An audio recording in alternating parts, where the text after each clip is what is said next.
Selamat siang pemirsa, Berita Nusantara kembali menyapa Anda pada hari ini. Sejumlah berita aktual akan kami sajikan untuk Anda. Bersama saya Haifatun Nisa, inilah Berita Nusantara selengkapnya.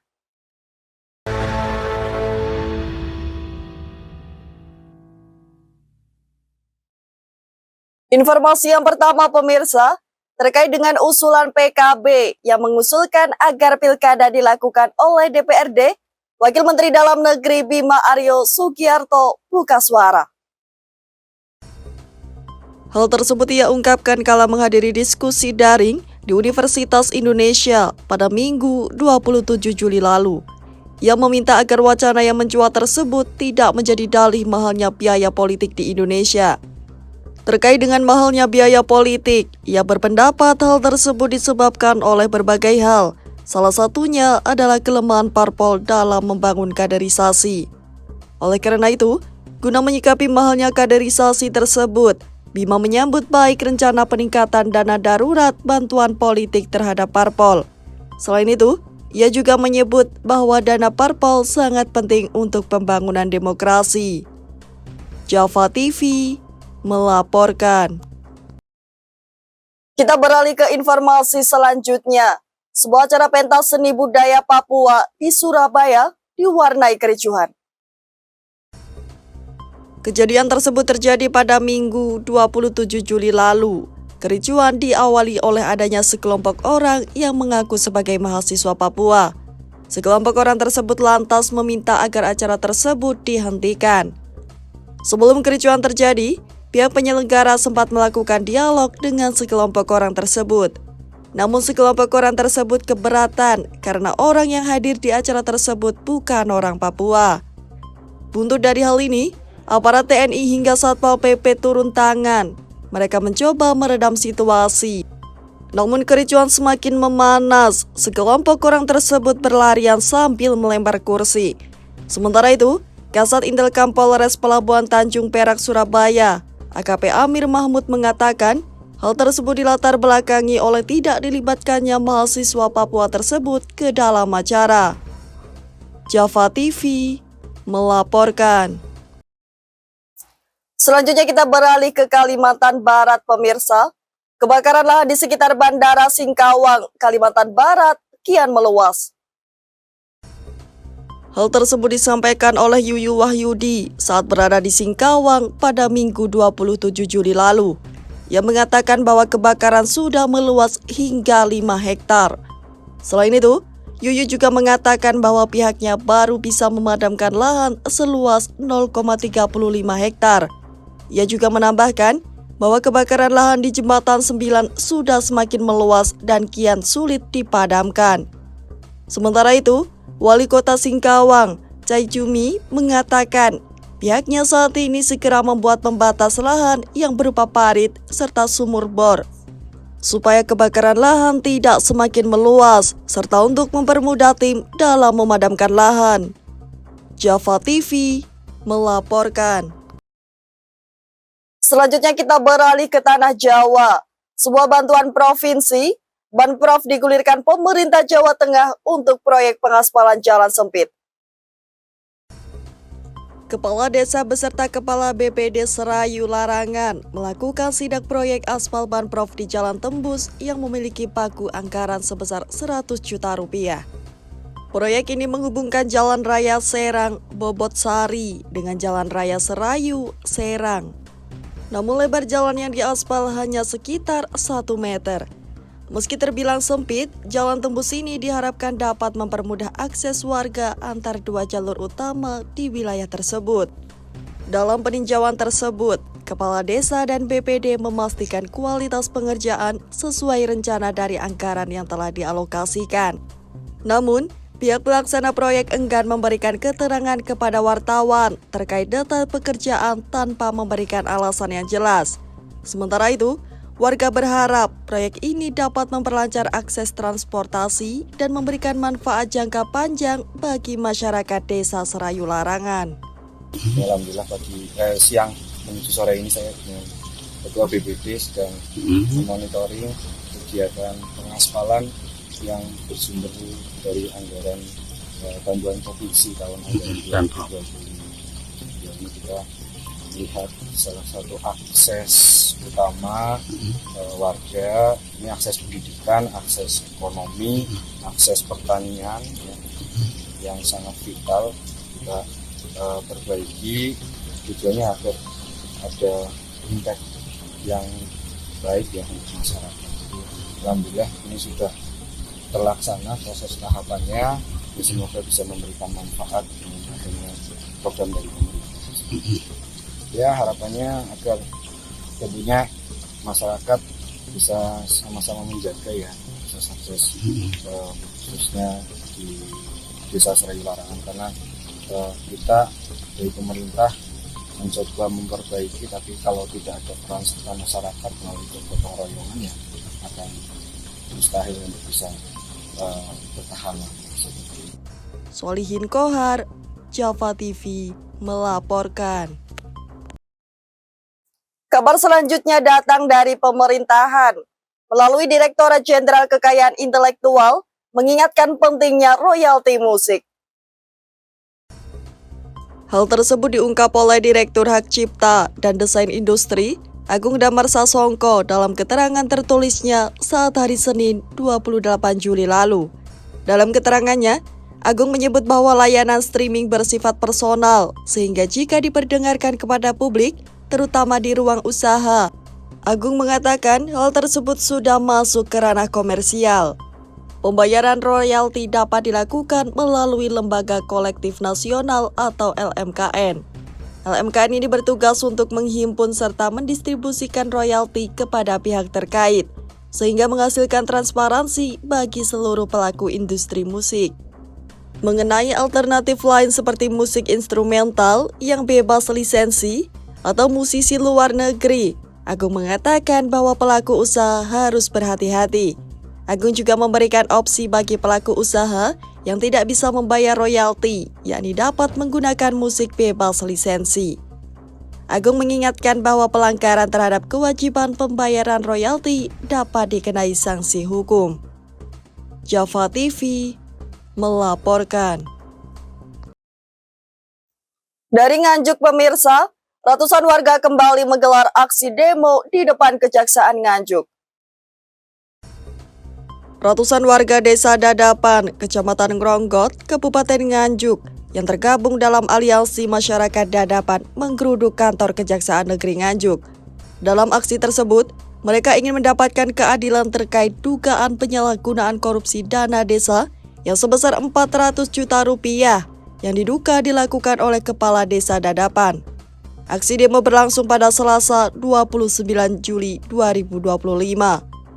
Dengan membawa poster dan spanduk berisi tuntutan mereka, para aksi meminta agar kepala desa segera dicopot dari jabatannya. Aksi tersebut dipicu oleh adanya penyalahgunaan dana desa. Warga menyampaikan tuntutan agar penegak hukum dilakukan tanpa pandang bulu di Desa Dadapan. Menurut Mariono, koordinator AMD, bahwa aksi ini merupakan sebuah ungkapan kesedihan juga kecemasan masyarakat di Desa Dadapan. Mereka menginginkan adanya sebuah keadilan di desa mereka. Selain itu, mereka juga meminta kejelasan agar kasus ini segera ditindaklanjuti. Makanya hari ini saya ke Kejaksaan. Nah, adapun untuk tuntutan saya ada 3 poin. 3 poin. Poin pertama itu penegakan hukum tanpa pandang bulu di desa saya. Yang kedua itu proses untuk mengusut tuntas penyalahgunaan wewenang dan dugaan korupsi dana desa. Bahkan kalau saya melihat rilisnya Kejaksaan di awal kemarin, sudah ada indikasi temuan yang 400 juta, itu luar biasa. Kemudian yang ketiga, penjelasan terkait proses. Makanya tadi hari ini disampaikan oleh pihak Kejaksaan. Yang jelas, saya akan mengawal terus proses ini sampai nanti apa yang diharapkan masyarakat nyatanya. Sementara itu, Kasih Intelijen Kejaksaan Negeri Nganjuk, Koko Robi Yahya SH, menyampaikan bahwa surat pengajuan terhadap dugaan kasus korupsi Desa Dadapan tahun 2024 sudah diterima pada tanggal 25 Mei 2025. Kemudian setelah melakukan rangkaian pengumpulan data, telah ditemukan indikasi perbuatan melawan hukum di Desa Dadapan. Dan proses hukum sudah ditingkatkan ke tahap penyidikan. Kepala Seksi Intelijen pada Kejaksaan Negeri Induk sekaligus ketua tim penyelidik dan penyidik dari penanganan perkara dugaan tindak pidana korupsi pada Desa Dadapan.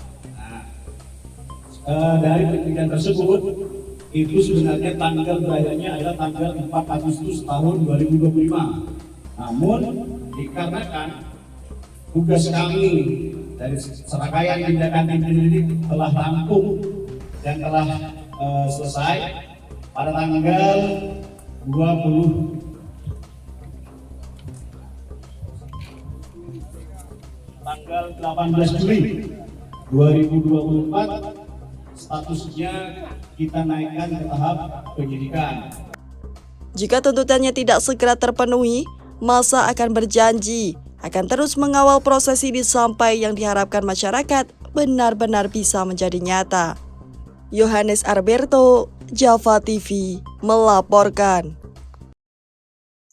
Kita beralih ke Wakil Presiden. Wakil Presiden Republik Indonesia, Gibran Rakabuming, buka suara terkait polemik penempatan dirinya untuk berkantor di IKN. Hal tersebut ia sampaikan untuk merespon usulan wacana penempatan kantor Wakil Presiden di IKN. Dalam keterangannya, Gibran juga menyebut baik di Papua atau IKN, dirinya sebagai wakil serta pembantu Presiden, Gibran menyatakan siap dan menunggu perintah Presiden. Ia juga mengatakan, kesiapan tersebut merupakan bukti serta komitmen untuk memastikan program pemerintah berjalan sesuai dengan visi misi Presiden Prabowo. Tidak hanya itu, Gibran juga mengungkit bahwa dirinya terbiasa dengan pekerjaan di lapangan sebagai tambahan bukti kesiapannya. Sebelumnya, wacana penempatan Wapres di IKN bergulir ketika politisi Nasdem mendesak agar pemerintah menunjukkan sikapnya terhadap keberlangsungan proyek IKN. Salah satunya dengan menempatkan Wapres dan Wamen di sana. Sementara itu, Mensesnek Prasetyo Hadi memastikan bahwa pemerintah tak berencana mengeluarkan aturan terkait dengan penempatan Gibran di IKN. Java TV melaporkan. Dari Kediri, pemirsa, Wali Kota Kediri Vinanda Prameswati menghadiri acara sosialisasi ketentuan cukai kepada pemilik warung kelontong. Hadirnya Vinanda menunjukkan komitmen Wali Kota Kediri dalam menjaga stabilitas ekonomi dan penegakan hukum terlihat nyata saat ia hadir langsung membuka kegiatan sosialisasi ketentuan di bidang cukai, Selasa 29 Juli 2025.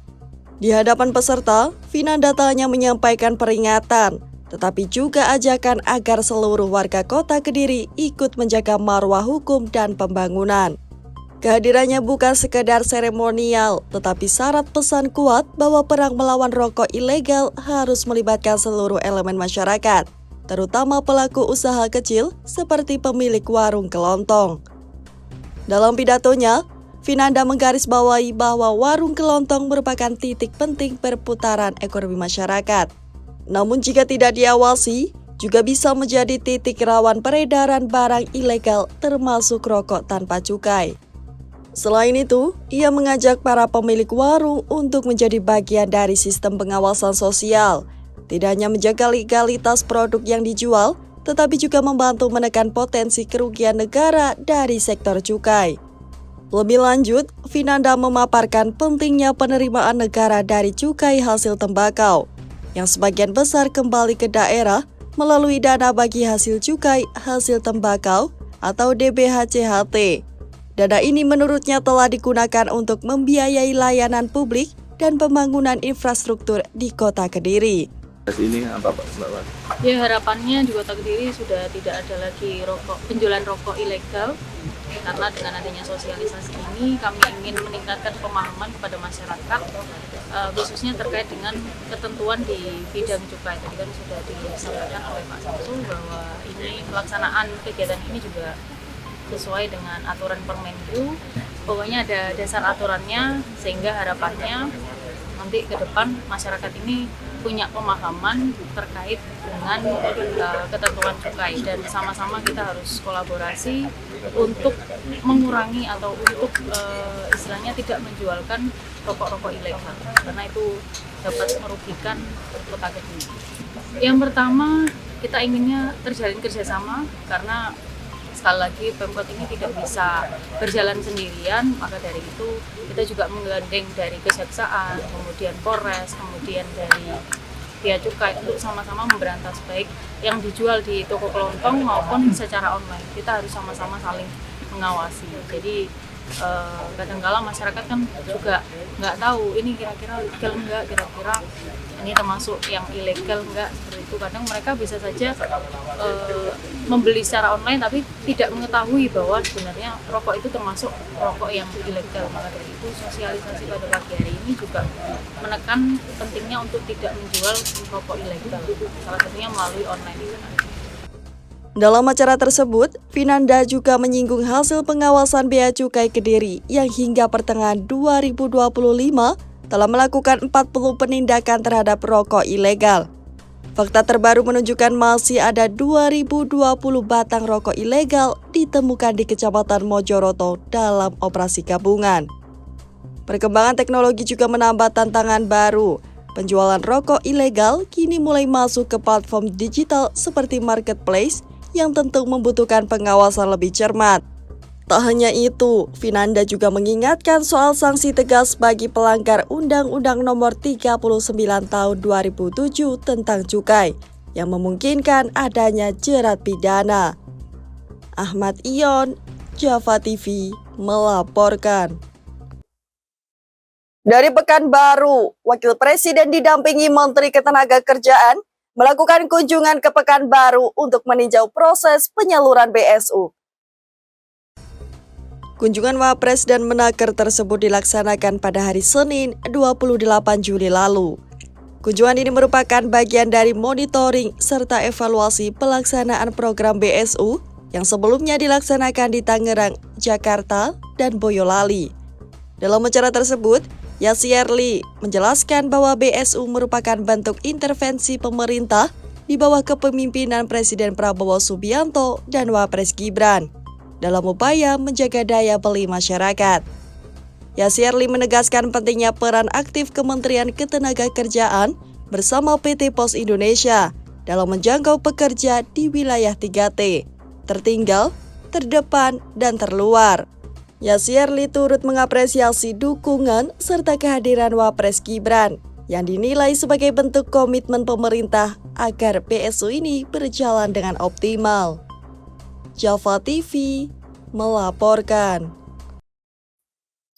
Kembali ke Wakil Presiden Republik Indonesia, Gibran Rakabuming menegaskan kesiapannya untuk ditempatkan dimanapun sesuai arahan Presiden. Hal tersebut diungkapkannya dengan santai kala diwawancarai di Sekolah Rakyat Menengah Pertama 3 Pekanbaru, Riau pada Senin 28 Juli lalu. Ia menyindir banyaknya pihak yang menyuruh ia untuk berkantor di Papua atau di IKN.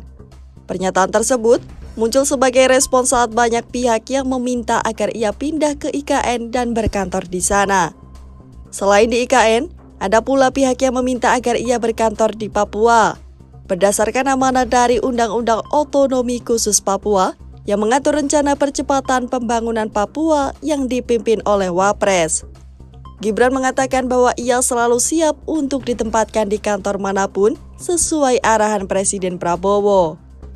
Java TV melaporkan. Baik pemirsa, informasi tadi sekaligus menjadi penutup perjumpaan kita hari ini. Saya Haifatunisa dan segenap tim redaksi yang bertugas pamit undur diri. Selamat siang, salam berita Nusantara.